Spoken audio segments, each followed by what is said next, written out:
بسم الله الرحمن الرحيم. الحمد لله رب العالمين، والصلاة والسلام على خير خلقه وآله أجمعين. اللهم اشرح لي صدري ويسر لي أمري واحلل عقدة من لساني يفقه قولي. عزیزانو خوشویستان، سلام و رحمت و مهربانی خدای پروردگارتان لسر بیت. خوشحالم که لبرنامه سرفرازان پیتان دگموا. امیدمان وایه که او برنامانه جگای رضامندی خدای پروردگار بن و پاشانیش ببنه مایه درس و پند بو ایمه لدنیا دا سودیان لی ببینین و زیاتر هاندرمان بن بو اوی بشوینی کسانی سرفراز دا بروین، بلکو ایمه جیکیک بین لو کسانی که سرفراز دا بن. یکی دیکه لو کسانی که سرفرازن اوانی که سرفراز دا بن او کسانن که لپیناوی خواهی پروردگار دا بخشن، او کسانن که سخین، او کسانن که دلیان والایا، او نازو نعمتو چاکی که خواهی گوره پیداون، اوانیش لپیناوی خواهی پروردگار دا صرفی دکن و لپیناوی خواهی پروردگار دا دی بخشن. اوانا سرفرازن بوچی چون که پیغمبر دا فرمی صلی الله علیه وسلم ومن كان من اهل الصدقة دعی من باب الصدقة. بهشت که هشت درگای هیا او کسی که لدنیا دا اهلی صدقه بید، زور بخشر بید، زور بخشی بی لپیناوی خواهی پروردگار دا، اول روز قیامت دا پیغمبر صلی الله علیه وسلم دا فرمیت دعی من باب الصدقه، لدرگای خیر و صدقه و چاکه و او کس بانگ دکری بوکوی بو بهشتی خواهی پروردگار و ناز و نعمتی خواهی پروردگار دی او کسانه سرفراز دا بن. ابي مالك اشعري بمان دقارته که پیغمبر صلی الله علیه وسلم فرموی ان في الجنة غرفا يرى ظاهرها من باطنها وباطنها من ظاهرها. فرموی کوشکێک هەیە، ژوورێک هەیە لە ناو بەهەشتێ دا ئینسان وەختێک لە ژوورەوە تەماشا دەکات دەرەوەی بەهەشتی لێ دیارە، وەختێک لە دەرەوە تەماشا دەکات ناو ژووری ئەو کۆشکە و ئەو قەسرەی لێ دیارە. هاوڵان فەرمویان ئەوە بۆ کێ؟ ئەی پێغەمبەری خوای صلی الله علیه وسلم، ئەو ناز و نیعمەتە، ئەو کۆشکە خۆش و ڕازاوەیە، ئەو کۆشکە پڕ مواسەفاتە کێ دەبێتە خاوەنی؟ پیغمبر فرموی صلی الله علیه وسلم خواهی پروردگار بۆ کێ ئامادە کردووە؟ یەکێک لەوانە ئەو کەسانن کە لمن ئەطعم الطعامە، بۆ ئەو کەسانەی کە خۆراک دەدەن بە خەڵک، یان ئەو کەسانەی کە دەبەخشن لە پێناوی خواهی پەروەردگاردا ئەو کۆشکە، ئەو خۆشی و ناز و نیعمەتە بۆ ئەو جۆرە کەسانەیە کەواتە بەڕاستی ئەوانە سەرفرازن. لفرمایشتێکی دیکە دا پیغمبر صلی الله علیه وسلم دا فرمید که امام بخاری روایتی کردووە، دا فرمید سبعة يظلهم الله في ظله يوم لا ظل إلا ظله. پیغمبر فرموی صلی الله علیه وسلم لروج قیامت دا حوت جور کس یاخد حوت جور طاقم هن که لجیر سایه و سیبری تایبتی خواهی پروردگار دا حشر دکرین که لو روژی دا لو شوینا تنها سیبری خواهی گوره نبی هیچ سیبری که دیکن نیه، هیچ شتک سودی نیه. جایه که لوانا پیغمبر فرموی صلی الله علیه وسلم ورجل تصدق بصدقة، ئینسانێک کەسێکە کە هێندە دەبەخشێت، هێندە بەخشەرە لە پێناوی خوای پەروەردگاردا دەبەخشێت فأخفاها حتى لا تعلم شماله ما تنفق يمينه. پیغمبر فرمووی صلی الله علیه وسلم کە دەبەخشێت، هێندە دەبەخشێت کە دەستی ڕاستی دەبەخشێت، دەستی چەپی پێی نازانێت. یعنی ئەوە یان ئەوەتانەیە ئەو کەسانە زۆر دەبەخشن یان ئەوەتانەیە ئەو کەسانە بەنهێنی دەبەخشن. گرنگ ئەوەیە ئەو کەسانەی کە بەخشەرن لە ڕۆژی قیامەتێدا لە ژێر سایە و سێبەری تایبەتی خوای پەروەردگاردا ئەو کەسانە حەشر دەکرێن. لە ڕووی زانستی توێژینەوە زانستیەکان، لە ڕووی زانستیەوە زانایانی بواری زانستی ئەویان ئاشکرا کردووە، دەڵێن ئەو کەسانەی کە دەبەخشن لە پێناوی خوای گەورەدا یاخود ئەو کەسانەی کە دەبەخشن بە کەسانی فەقیر و هەژار، ئەو کەسانەی کە بەخشەرن لەو کاتەدا کە دەبەخشن هەست بە ئاسوودەیی و دڵ ئارامی دەکەن. واتە بەخشین لە ڕووی زانستیەوە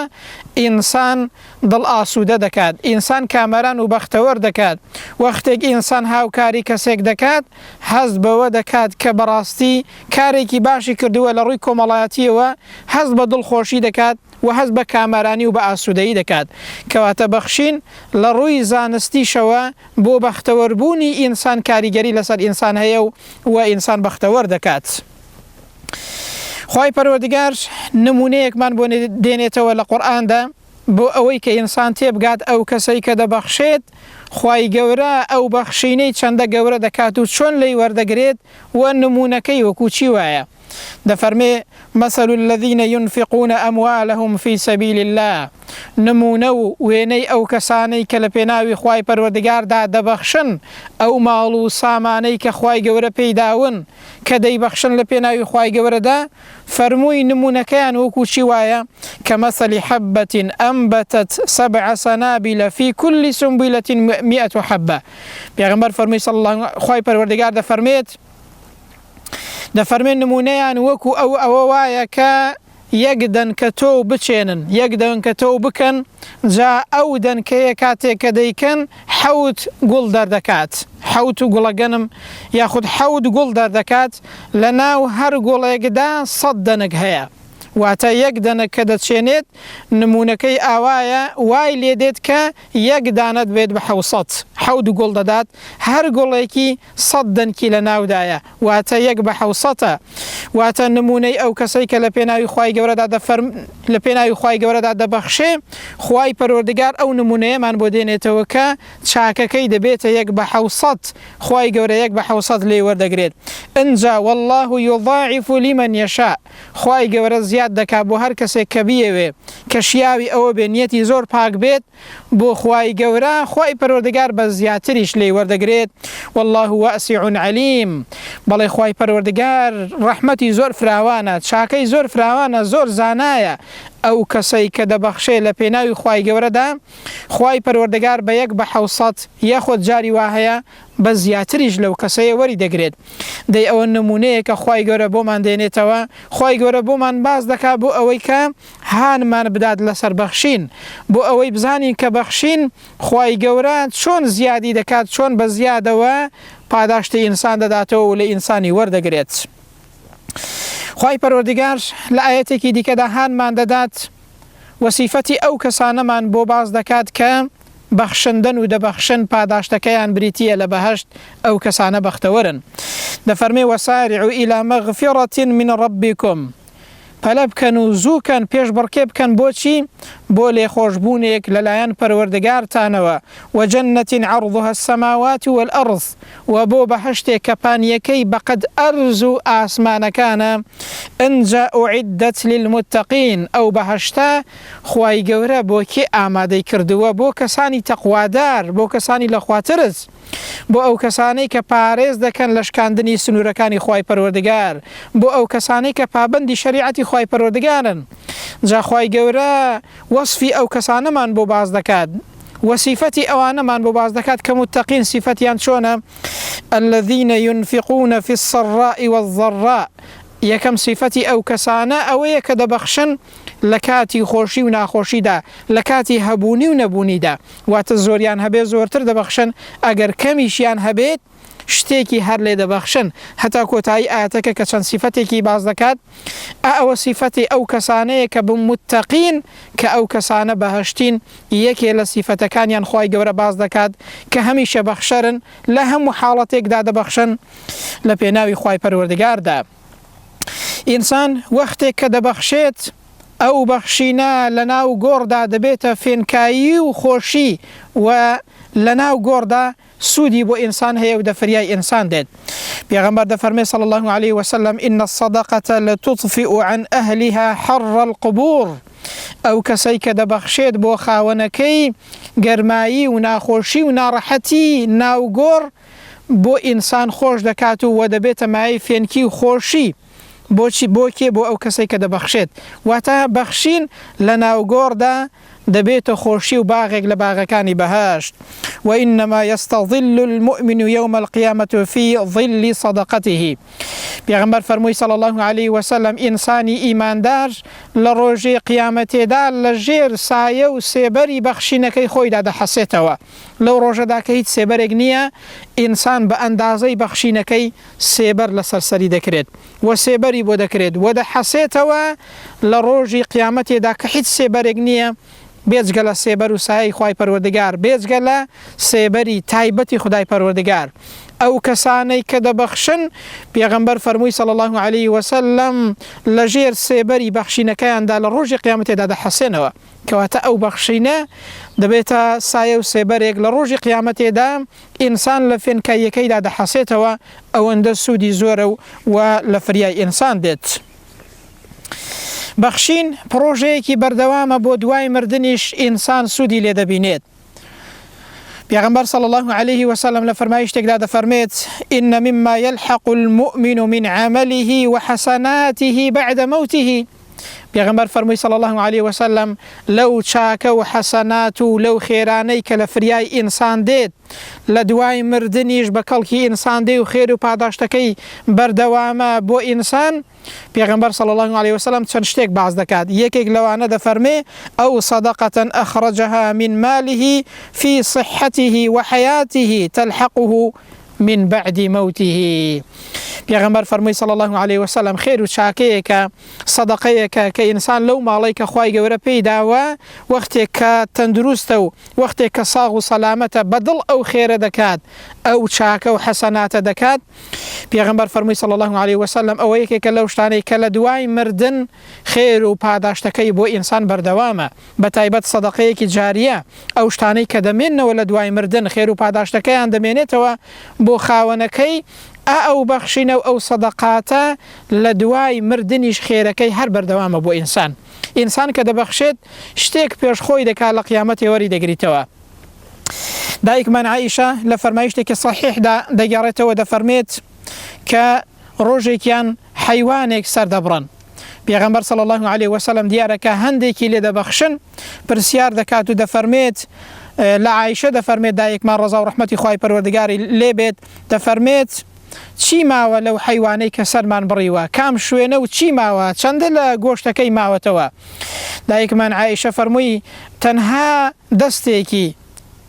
دەستێکی ماوەتەوە یاخود تەنها شانێکی ماوەتەوە، ئیدیکەمان هەمووی بەخشیوە. پێغەمبەر فەرمووی صلی الله عليه وسلم ئەی عایشە بزانە کە تەنها ئەوەیان نەماوە دەنا ئەوەی دیکە هەمووی ماوە، واتە ئەوەی کە بەخشی ومانە لە پێناوی خوای گەورەدا ئەوەیان خێر و پاداشتەکەی ماوەتەوە و لە قیامەتێدا بە خێر و پاداشتەکەی دەگەینەوە پێمان دەدرێتەوە. ئەوە ماوە کە بەخشی ومانە لە پێناوی خوای پەروەردگاردا، کەواتە بەخشین پرۆژەیەکی بەردەوامە لە دوای مردنیشدا ئەو خێر و حەسەنات و چاکە بۆ ئەو کەسەی کە دەبەخشێ هەر بەردەوامە. دەیچی لەوە گەورەتر هەیە؟ بەڕاستی ئەو کەسە سەرفرازە کە دەبەخشێت لە پێناوی خوای پەروەردگاردا. ئەنجا بەخشین گوناه و تاوانەکانی ئینسان ڕەش دەکاتەوە. ئینسان وەختێک کە گوناه و تاوان دەکات، بێفەرمانیەکی خوای پەروەردگار دەکات، کاتێک کە دەبەخشێ لە پێناوی خوای پەروەردگاردا شتێک لە ماڵ و سامانەکەی دەبەخشێ، ئەو بەخشینە لە ڕەحم و بەزەی چاکەی خوای گەورە گوناه و تاوانەکانی ئینسان ڕەش دەکاتەوە. پیغمبر صلی الله عليه وسلم لە فەرمایشتی صحیحدا دەفەرمێت والصدقة تطفئ الخطيئة.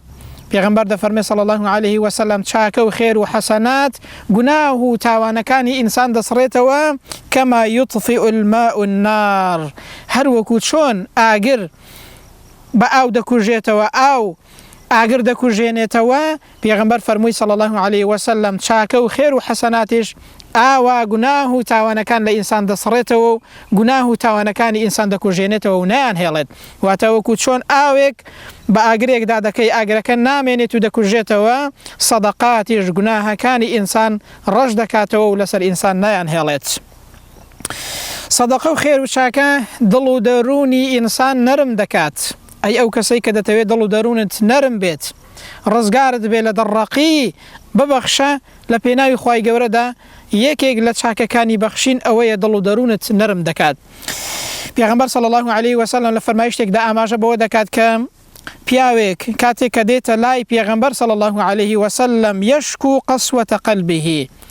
شکات و سکاڵای ئەوە دەکات، دەفەرمێ ئەی پێغەمبەری خوای صلی الله عليه وسلم دڵم ڕقا، چی بکەم؟ پیغمبر پێی دەفەرمێ ئەتحب أن تلين قلبك. پیغمبر فەرمووی صلی الله عليه وسلم ئایا دەتەوێت دڵ و دەروونت نەرم بێت و هەروەها پێداویستیەکانت بۆ جێبەجێ بێ، خوای گەورە حاجەت و پێویستی جێبەجێ بکات؟ دیارە پیاوەکە دەفەرمێ گوتوێتی بەڵێ. پیغمبر فەرمووی صلی الله عليه وسلم ئیرحەمی اليەتیم، ڕەحم و بەزەید بە کەسانی هەتی و هەژاردا بێتەوە وەمسح رأسه ئەطعمه من طعامك پێغەمبەر فەرمووی صلی الله عليه وسلم دەستیان بەسەردا بێنە لەوەی کە بۆ خۆت دەیخۆی لەوەش خوارد بدە بە هەتی و فەقیر و هەژارەکان ئەنجا پێغەمبەر فەرمووی صلی الله عليه وسلم يلن قلبك وتدرك حاجتك پێغەمبەر فەرمووی دڵ و دەروونت نەرم دەبێ بەهۆی ئەو بەخشینەوە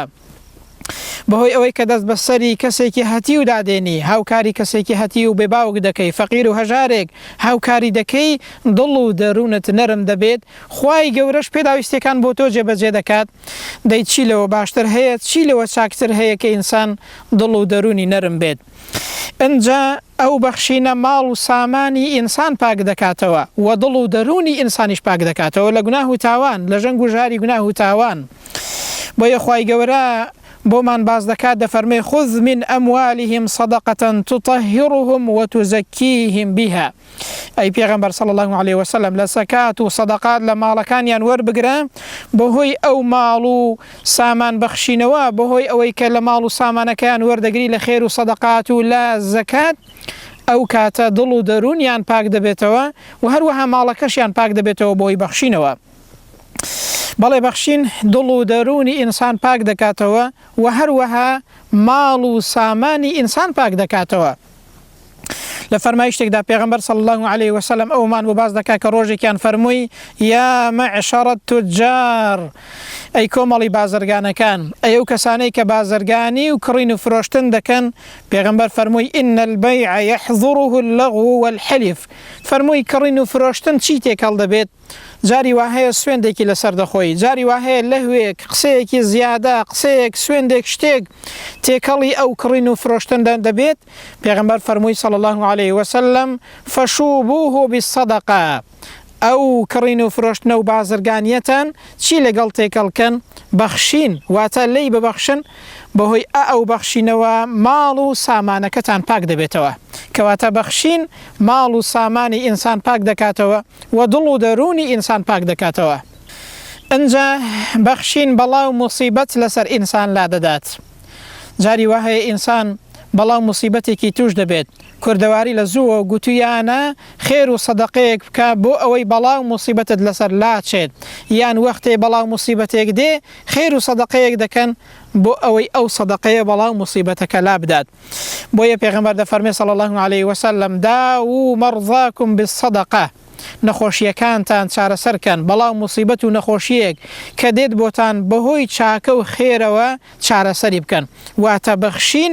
نەخۆشی و بەڵاو موسیبەت لەسەر ئینسان لا دەبات ئەوەش ڕەحم و بەزەیی و چاکەی خودای پەروەردگارە ئینسان کە دەبەخشێت ئینسان کە کەسێک دڵخۆش دەکات هاوکاری دەکا خوای گەورەش هاوکاری ئەو کەسە دەکات نەخۆشی لەسەر لا دەدات ئەنجا بەڵاو موسیبەتی لەسەر لا دەدات بۆیە پێغەمبەر فەرمووی صلی الله عليه وسلم نەخۆشیەکانتان چارەسەرکەن بەهۆی چیەوە بەهۆی بەخشینەوە ئیبن شەقیق بۆمان دەگەڕێتەوە دەفەرمێ بیستومە لە عەبدوڵای کوڕی موبارەک کە پیاوێک دێتە لای عەبدوڵای کوڕی موبارەک و پێی دەڵێ قوربان نەخۆشیەک لە قاچمدا پەیدا بووە چەند ساڵە دەچمە لای دکتۆر هەموو دکتۆرێکم کردووە کەچی چارەسەر نابێ و باش نابێت ئایا چی بکەم باشە ئەویش ڕێنمونی دەکات دەڵێ بڕۆ لە شوێنێک بیرێک لێدا کە خەڵک لێی بخواتەوە لە ئاوەکەی سودمەند بێت لەسەر ڕێگایەک بۆ ئەوەی خەڵک لە ئاوەکەی بخواتەوە بیرێک هەڵکەنە بەڵکو خوای گەورە بەهۆی ئەو چاکە و سەدەقاتەوە ئەو نەخۆشیەت چارەسەر دەکات و شیفات بۆ دەنێرێت بۆیە دەفەرمێ ئەو پیاوە بە قسەی عەبدوڵای کوڕی موبارەک دەکات و دەچێت لەسەر ڕێگایەک بیرێک لێ دەدات پاشان خوای پەروەردگار شیفای قاچەکەی بۆ دەنێرێت کە چەند ساڵە بەدەست ئەو نەخۆشیەوە دەناڵێنێت و چارەسەر نابێت بەهۆی سەدەقەوە خوای پەروەردگار شیفای ئەو کەسە دەدات ئەنجا ئەوە سیر نییە بەڕێزان بۆچی چونکە هەموو شتێک بەدەست خوای پەروەردگارە کاتێک خوای گەورە دەردێک دەنێرێت دەرمانەکەشی هەر خوای گەورە دەینێرێت ئەنجا شیفایەکەش هەر خوای پەروەردگار دەینێرێت بۆیە ئیبن القەیم بۆمان باز دەکات دەفەرمێت بەڕاستی سەدەقە و بەخشین تەئسیر و کاریگەریەکی زۆر سەرسوڕهێنەری هەیە لە دەفعی بەڵاو چارەسەری نەخۆشیدا دەفەرمێ حتا ئینسانێکی گوناهبار و تاوانبار جاری وهەیە ئینسانێکی بێباوڕیش وەختێک خێر و سەدەقاتێک دەکات لە دنیادا سوودی لێ دەبینێت لە دنیادا جاری وا هەیە بەڵای لەسەر لا دەچێت نەخۆشی لەسەر لا دەچێت حتا لە ئینسانێکی گوناهبار و تاوانباریش دەفەرمێ کاریگەریەکی زۆر سەرسوڕهێنەری هەیە ئەو کەسەی سەدەقە و خێر و چاکە دەکات دەبێتە مایەی دەفعی بەڵا و دەبێتە مایەی نەهێشتنی زۆر نەخۆشی کاریگەریەکی زۆر سەرسوڕهێنەری هەیە ئەوە لە چەندین نمونەدا تاقی کراوەتەوە و لە چەندین نمونەدا دەرکەوتووە لە چەندین بەسەرهاتدا بۆمان دەرکەوتووە چەندین کەس لە ژیانیاندا بەهۆی بەخشینەوە نەخۆشیەکانیان چارەسەر بووە و دەفعی ئەو بەڵاو موسیبەتەش بووە کە جاری وا هەیە بەسەریان هاتووە بەهۆی چیەوە بەهۆی بەخشینەوە کەواتە بەخشین بەڕاستی دەبێتە مایەی دەفعی بەڵا و دەبێتە مایەی چارەسەری زۆرێک لە نەخۆشیش بۆچی بۆ ئەوەی خوای گەورە نیشانی ئێمەی بدات کە ئێمە وەختێک دەبەخشین خوای پەروەردگاریش چارەسەری نەخۆشیەکانمان دەکا و بەڵاو موسیبەتمان لەسەر لا دەبات و پێداویستیەکانی ئێمەش جێبەجێ دەکات بۆیە لە فەرمایشتی قودسیدا خوای پەروەردگار بانگمان دەکات دەفەرمێت ئەنفق یا ئیبنە ئادەم ئونفق عەلەیکە ببەخشە ئەینەوەی ئادەم خوای پەروەردگاریش پێت دەبەخشێت وەختێک کە تۆ دەبەخشی خوای پەروەردگاریش چەندین چاکە و ناز و نیعمەتت پێ دەبەخشێت و هەروەها ماڵ و سامانەکەت زیاد دەکات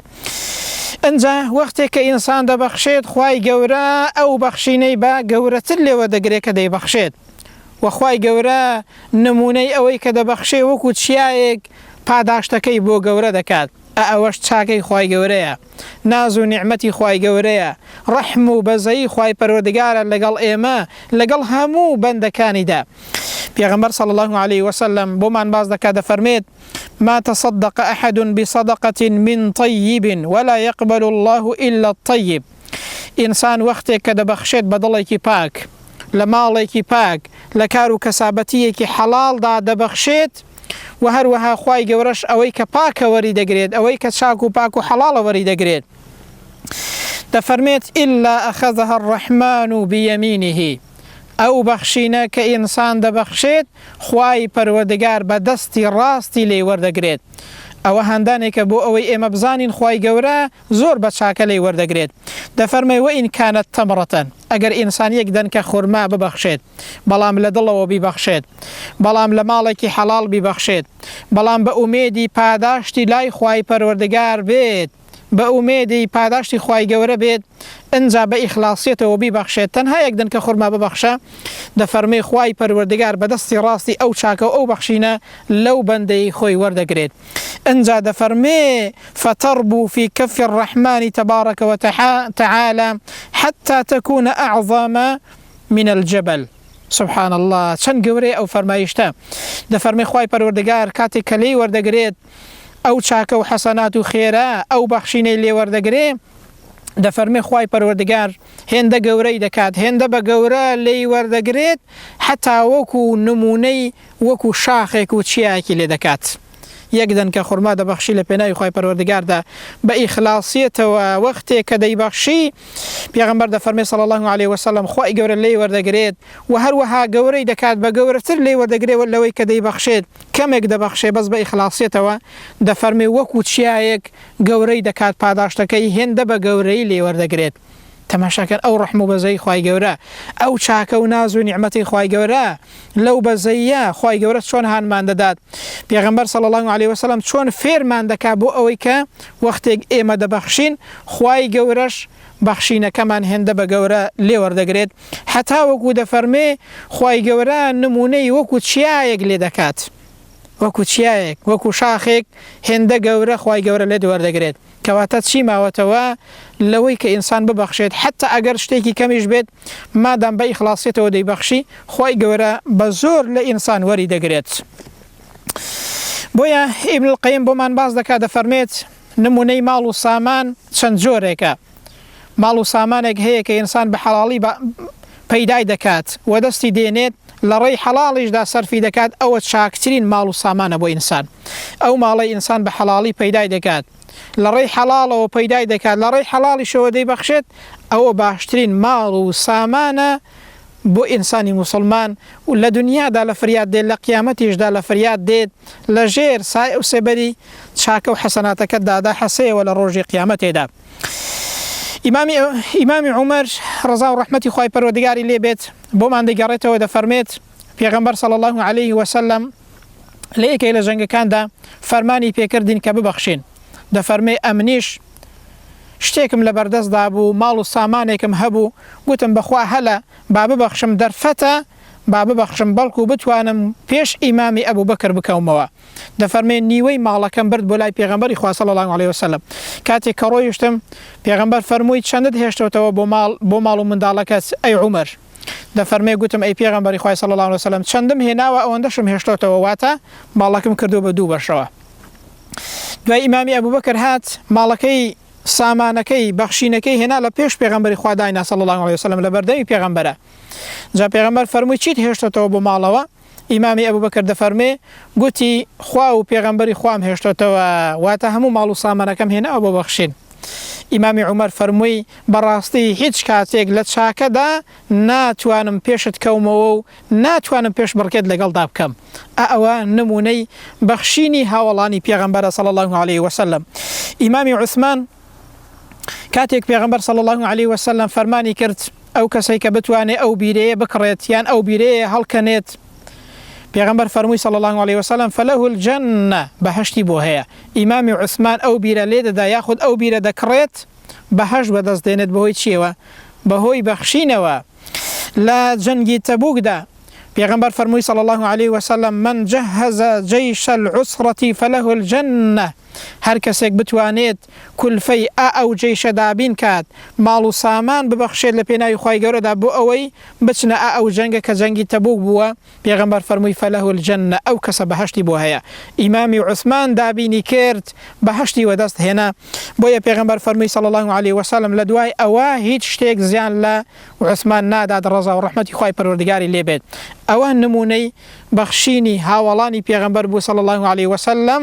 کە بەهۆی ئەو بەخشینە پێغەمبەر فەرمووی فەله الجنة بەهەشتیان بۆ هەیە بەهۆی چیەوە؟ بەهۆی بەخشینەوە. کەواتە دەرەنجامی کۆتایی ئەو بابەتە ئەومان پێ دەڵێت بەخشین یەکێکە لە ڕێگاکانی سەرفرازی. بۆچی؟ چونکە ئەو کەسانەی کە دەبەخشن لە قیامەتێدا بەهەشتیان بۆ هەیە و دەرگای بەهەشتیان بۆ دەکرێتەوە. ئەو کەسەی ئەهلی سەدەقەیە پێغەمبەر فەرمووی صلی الله عليه وسلم دوعیە من باب الصدقة لە دەرگای بەخشینەوە بۆ بەهەشت بانگ دەکرێت. کەواتە چ لەوە باشتر هەیە؟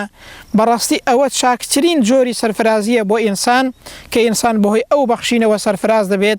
لە ڕۆژی قیامەتێدا لە ژێر سایە و سێبەری بەخشینەکەی دەحەسێتەوە و دەرگای بەهەشتی بۆ دەکرێتەوە. کەواتە هەر کەسێک دەبەخشێت بە ئەندازەی بەخشینەکەی بەڕاستی سەرفراز دەبێت لە دنیادا بەختەوەرە، لە قیامەتیشدا یەکێکە لەو کەسانەی کە سەرفراز دەبێت. خوای پەروەردگار بە لوتف و کەڕەمی خۆی ئێمەش بگێڕێت لەو کەسانەی کە سەرفراز دەبن بەهۆی بەخشینەوە، بەهۆی سیفەتە جوانەکانەوە، بەهۆی دەستگرتنیان بە شەریعەت و پەیامی خودای پەروەردگارەوە لە دنیادا بەختەوەر دەبن، لە قیامەتیشدا سەرفراز دەبن. خوای پەروەردگار بە لوتف و کەڕەمی خۆی ئێمەش سەرفراز و عاقبەت خێری دنیا و قیامەت بکات، بە ئیمانەوە بمان ژێنێ و بە ئیمانەوە بمان برێنێت لەسەر چاکە و بەخشین و سەدەقات تەوفیق و هیدایەتماندات، لەسەر چاکەش بمان برێنێت لە ڕۆژی قیامەتە لە ناخۆشی و ناڕەحەتیەکانی دەشتی مەحشەر پارێزراومان کات، لە بەهەشتی پڕناز و نیعمەتی خۆی لەگەڵ پێغەمبەر صلی الله عليه وسلم کۆمان کاتەوە. آمين. وصلى الله على محمد وعلى آله وصحبه أجمعين. والسلام عليكم ورحمة الله وبركاته.